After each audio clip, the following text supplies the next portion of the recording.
it's deflected back. He and Alonso, Montero and Alonso working well there together. And now it's Rasmussen laying it off for Celtic up the middle. Samaras beating a couple of defenders, walks it on Boss, and now he goes down. The ball goes in anyway. Could not hear the referee's whistle if he was going to call for a penalty, and he did. We didn't hear it. He's calling for the penalty. And I think the Celtic players are appealing that there should have been an advantage there and let the goal stand. Well, and they're right. The referee, you know, if you're going to call a penalty kick, some referees like to do it immediately, so it looks like they're very sure of themselves. But oh, they gave a red card to Boss. Oh, wow. Incredible.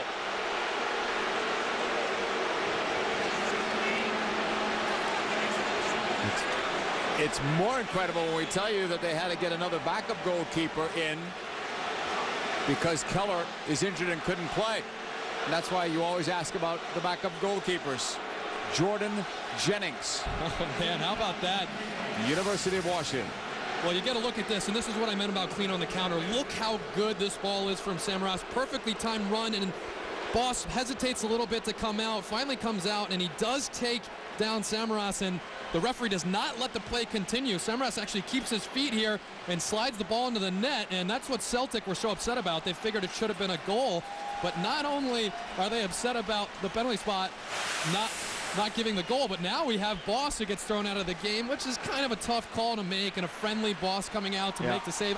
I don't agree with that, but, you know. If that's a regular season game, though, you're calling that, right? You're right, yeah. If that's a regular season game, he's the last defender. You took down, you stopped a goal-scoring chance. But, you know, you'd like to see 11 on 11 in this game. And he takes him out, and Samaras ends up putting the ball in the net. I mean, beautiful skill to stay up and get it in, but Celtic furious that they've got to go to the penalty spot now. I would rather have seen him let the goal stand and let the goalkeeper stay in, but Samaras will go for this. He scored in the penalty the other night. And how about Jordan Jennings? He's not even warmed up. I mean, to get the call to come to this game alone, he was probably like, oh, that'll be fun. But now start with your first minute going against a World Cup veteran Samaras and a penalty kick. Well, I don't envy his position right now. Yeah. You can understand the Sounders being upset as well. This is one of those games where Terry Boss gets a chance to hopefully play 90 minutes because he's not going to play much with Casey Keller in goal. And that opportunity is gone. Well, and you know what's funny about this match? And I wonder what the agreement was between the two teams. Yeah. The Celtic doesn't want to play a game against 11 men. They're trying to gear up for a regular season. I'd be surprised if they didn't try to figure out some sort of agreement to get 11 men out there. That could be part of the discussion. Because that's another thing. I was just talking about the goalkeeper change, but obviously it affects the manpower strength too. Yeah, you say Celtic wants this to be a normal gear up to the regular season. They don't want to play a game where they have someone come off. Now, if they have to take off a field player, you know, bring out Freddie Montero, as you know, not sure if that's what's happening right here. It looks like it is. That's just unfortunate. The fans came to see Montero play. Celtic wants to play 11-11. It's tough. So here we go with Samaras, ready for the penalty against Jordan Jennings. Samaras scores. Celtic lead. Time of the goal would be in that 33rd minute.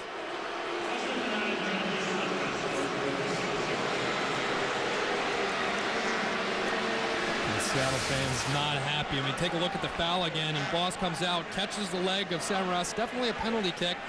Samaras ends up putting it into the back of the net, but they say go back and do it again, and he takes the penalty kick, goes the opposite way he did against Manchester United, sending the goalkeeper the wrong way.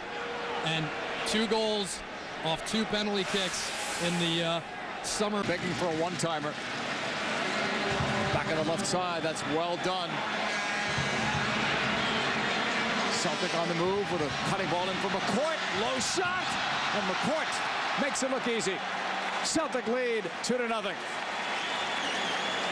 Quality finish. And now Celtic have a much bigger advantage. Well, talked about at the beginning of the show, being clean on the counter. This is what Celtic struggled to do against Manchester United. Niasi coming back. Beautiful ball to McCourt. Look how calm and casual McCourt just puts this away. Maybe catching Jennings a little bit on his heels, not expecting a shot that quickly, but he just plays it inside of the foot, right on the ground, almost passes it in. Goes on. David Estrada is in the game. He came in after after that goal was scored while we were on replay. And he replaced Montano. Seattle looking. That's Estrada! On cue. 2-1.